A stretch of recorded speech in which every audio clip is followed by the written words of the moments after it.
তোমরা যারা ক্যালকাটা ইউনিভার্সিটির আন্ডারে 6 সেমিস্টারে অনার্স কোর্সের ছাত্রছাত্রী আছো এবং তোমাদের রাষ্ট্রবিজ্ঞান সাবজেক্টটা মাইনর সাবজেক্ট হিসাবে আছে, তোমাদের জন্য আজকের ক্লাসটা খুবই গুরুত্বপূর্ণ। আজকের ক্লাসে তোমাদের দ্বিতীয় মাইনর পেপার অর্থাৎ MN4 পেপারটির নাম হচ্ছে ইন্ডিয়ান পলিটিক্যাল থট 1। এই পেপার থেকে দুটি গুরুত্বপূর্ণ বড় প্রশ্নের উত্তর নিয়ে আলোচনা করব এবং আশা রাখি এই দুটি প্রশ্নের মধ্যে থেকে একটি প্রশ্ন তোমরা পরীক্ষায় নিশ্চিত কমন পাবে। প্রথম প্রশ্ন আছে, ভারতের উদারনীতিবাদের বিকাশে রামমোহন রায়ের অবদান আলোচনা করো। কিভাবে প্রশ্নের উত্তর গুছিয়ে লেখা যায় ভালো করে তোমরা বুঝে নাও। প্রথমে ইন্ট্রোডাকশন অর্থাৎ ভূমিকা। রাজা রামমোহন রায়কে আধুনিক ভারতের রূপকার এবং ভারতীয় উদারনীতিবাদের জনক বলা হয়। ঊনবিংশ শতাব্দীর শুরুতে যখন ভারতবর্ষ ধর্মান্ধতা, কুসংস্কার ও মধ্যযুগের অন্ধকূপে নিমজ্জিত, তখন তিনি পাশ্চাত্যের যুক্তিবাদ ও উদারনৈতিক দর্শনের সঙ্গে ভারতীয় ঐতিহ্যের অপূর্ব মেলবন্ধন ঘটিয়েছিলেন। ফরাসি বিপ্লবের সাম্য, মৈত্রী ও স্বাধীনতার আদর্শ এবং জন লক ও জেরেমি বেনথামের মতো পাশ্চাত্য চিন্তাবিদদের দ্বারা গভীরভাবে প্রভাবিত হয়ে রামমোহন ভারতে যে রাজনৈতিক, সামাজিক, অর্থনৈতিক উদারনীতিবাদের বীজ বপন করেছিল তা ভারতের ভবিষ্যৎ গণতান্ত্রিক কাঠামোর মূল ভিত্তি রচনা করেছিল।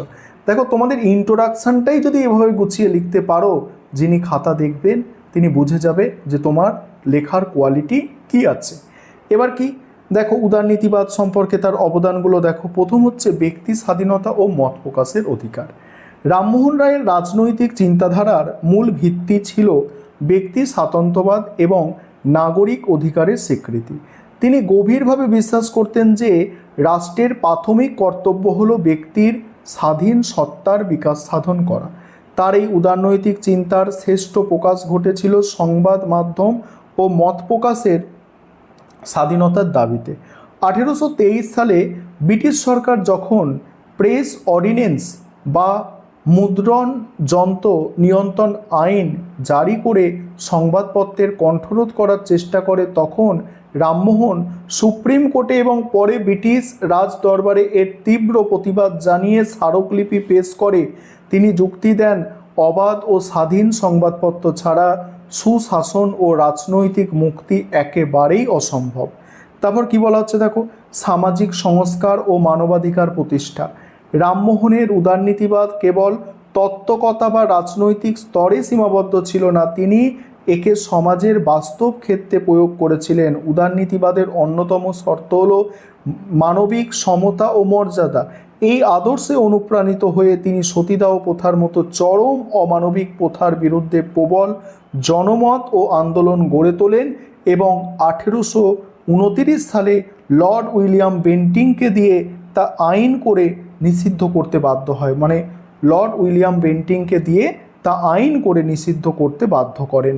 এছাড়া নারী শিক্ষার প্রসার, নারীদের সম্পত্তির অধিকারের দাবি এবং জাতিভেদ প্রথা ও অস্পৃশ্যতার তীব্র বিরোধিতার মাধ্যমে তিনি ভারতে উদারনৈতিক মানবাধিকার ধারণাকে সামাজিকভাবে প্রতিষ্ঠা করার প্রয়াস করেছিলেন। তারপরে কি আছে দেখো, যুক্তিবাদ ও ধর্মনিরপেক্ষ চেতনার প্রসার। আধুনিক উদারনীতিবাদের একটি অবিচ্ছেদ্য অংশ হল যুক্তিবাদ। রামমোহন ধর্মীয় গোঁড়ামি, অন্ধবিশ্বাস এবং পুরোহিততন্ত্রের বিরুদ্ধে যুক্তির অবতারণা করেন। তার প্রতিষ্ঠিত আত্মীয় সভা এবং পরবর্তীকালে ব্রহ্ম সমাজ ছিল একেশ্বরবাদ ও ধর্ম সমন্বয়ের এক মূর্ত প্রতীক। তিনি রাষ্ট্রের শাসন থেকে ধর্মকে পৃথক রাখার এবং সকল ধর্মের প্রতি সহনশীলতার যে উদারনৈতিক দৃষ্টিভঙ্গি প্রচার করেছিলেন তা আধুনিক ভারতে ধর্মনিরপেক্ষ রাষ্ট্রীয় আদর্শের পূর্বসূরি হিসাবে বিবেচিত হয়। তারপর হচ্ছে দেখো, সাংবিধানিক শাসন ও অর্থনৈতিক উদারনীতি। রামমোহন রায় ব্রিটিশ শাসনের উচ্ছেদ না চাইলেও ভারতে একটি নিয়মতান্ত্রিক ও সাংবিধানিক শাসন ব্যবস্থা এবং আইনের অনুশাসন প্রতিষ্ঠার দাবি জানিয়েছিলেন। ব্যক্তি স্বাধীনতা সুনিশ্চিত করতে তিনি শাসন বিভাগ থেকে বিচার বিভাগের পূর্ণ স্বতন্ত্রীকরণ এবং জুরি ব্যবস্থা প্রবর্তনের জোরালো দাবি জানান। অন্যদিকে অর্থনৈতিক উদারনীতিবাদের প্রবক্তা হিসাবে তিনি অবাধ বাণিজ্য, কৃষকদের ওপর অতিরিক্ত করের বোঝা হ্রাস এবং চিরস্থায়ী বন্দোবস্তের সুযোগ নিয়ে জমিদারদের শোষণের বিরুদ্ধে সোচ্চার হয়েছিলেন। তিনি চেয়েছিলেন আধুনিক ইউরোপের প্রযুক্তি ও পুঁজির সংস্পর্শে এসে ভারতের অর্থনৈতিক বিকাশ ঘটুক। পরের পয়েন্ট কি আছে দেখো, উপসংহার। উপসংহারটা তোমরা একটু দেখে নাও, এটা আর আলোচনা করছি না। পরের প্রশ্ন, মোস্ট ইম্পর্টেন্ট প্রশ্ন এটাও, যে রাষ্ট্র সম্পর্কে গান্ধীজির ধারণা সমালোচনা সহ ব্যাখ্যা করো। এই প্রশ্নের উত্তরটা নিয়ে আলোচনা করব। তার আগে যে বিষয়টা তোমাদের বলবো, তোমাদের জন্য অনলাইন কোচিং ক্লাস চলছে। তোমরা যদি কেউ পেইড ব্যাচে অ্যাডমিশন নিতে ইচ্ছুক থাকো বা আমাদের থেকে স্টাডি মেটেরিয়াল পারচেস করতে চাও, তাহলে তোমরা স্ক্রিনে একটি নম্বর দেখতে পাচ্ছ, ওই নম্বরে যোগাযোগ করতে পারো। এবার এই প্রশ্নের উত্তরটা তোমাদের বুঝতে হবে। প্রথমেই ভূমিকা। মোহনদাস করমচাঁদ গান্ধী কোনো প্রথাগত রাষ্ট্রবিজ্ঞানী বা রাষ্ট্রতাত্ত্বিক ছিলেন না, তবে তার সুদীর্ঘ রাজনৈতিক ও সামাজিক অভিজ্ঞতার ভিত্তিতে মূলত সত্য ও অহিংসার আদর্শের ওপর ভিত্তি করে তিনি রাষ্ট্র সম্পর্কে যে নিজস্ব দৃষ্টিভঙ্গি তুলে ধরেছিলেন তা রাষ্ট্রবিজ্ঞানের আলোচনায় অত্যন্ত গুরুত্বপূর্ণ। রাষ্ট্রবিজ্ঞানের পরিভাষায় গান্ধীজিকে মূলত একজন দার্শনিক নৈরাজ্যবাদী হিসাবে আখ্যায়িত করা হয়, কারণ তিনি মানুষের নৈতিক স্বাধীনতার স্বার্থে রাষ্ট্রের চরম বিরোধী ছিলেন।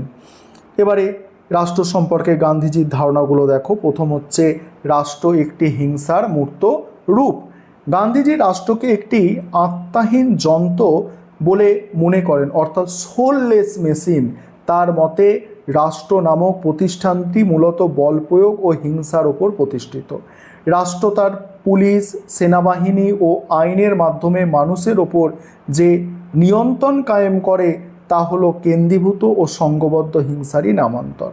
রাষ্ট্র ব্যক্তি মানুষের স্বাধীনতায় হস্তক্ষেপ করে এবং তার স্বতঃস্ফূর্ত নৈতিক বিকাশের পদে পদে বাধার সৃষ্টি করে।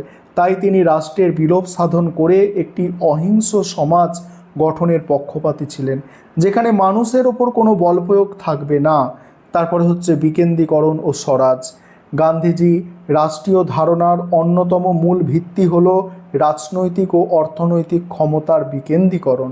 তার স্বপ্নের আদর্শ সমাজ বা রামরাজ্য হলো এমন একটি অহিংস রাষ্ট্রহীন সমাজ ব্যবস্থা যা স্বনির্ভর ও স্বশাসিত গ্রাম পঞ্চায়েতগুলির সমন্বয়ে গঠিত হবে।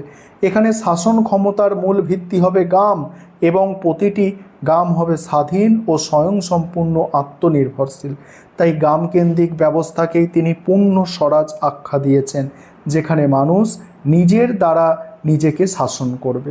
তারপরে বলা হচ্ছে কি, রাষ্ট্রের কার্যাবলীর সীমিতকরণ। গান্ধীজি বাস্তববাদী ছিলেন বলে বুঝতে পেরেছিলেন যে রাতারাতি রাষ্ট্রের বিলোপ করা সম্ভব নয়, তাই যতদিন রাষ্ট্র নামক প্রতিষ্ঠানটির অস্তিত্ব থাকবে ততদিন এর ক্ষমতা কার্যাবলী যেন একেবারে ন্যূনতম হয়, সেদিকে তিনি জোর দিয়েছিলেন। হেনরি ডেভিড থরোর অনুকরণে তিনি বিশ্বাস করেন সেই সরকারই সেরা যে সরকার সবচেয়ে কম শাসন করে। রাষ্ট্রের কাজ হবে শুধুমাত্র শান্তি শৃঙ্খলা বজায় রাখা, ব্যক্তি স্বাধীনতার প্রতিটি ক্ষেত্রে খবরদারি করা নয়। এবার সমালোচনায় প্রথমত কি বলা হচ্ছে, সমালোচকদের মতে তার অহিংসা ও রাষ্ট্রহীন রামরাজ্যের ধারণা বর্তমান জটিল প্রযুক্তি নির্ভর ও আধুনিক শিল্প সমাজে নিতান্তই অবাস্তব ও কাল্পনিক। দ্বিতীয়ত, মার্ক্সবাদীরা তার তত্ত্বের তীব্র সমালোচনা করে বলেছেন গান্ধীজি সমাজে শ্রেণী সংগ্রামের বাস্তবতাকে সম্পূর্ণ এড়িয়ে গেছেন এবং তার অছি ব্যবস্থা বাস্তবে পরোক্ষভাবে পুঁজিপতিদের কায়েমি স্বার্থকেই রক্ষা করে।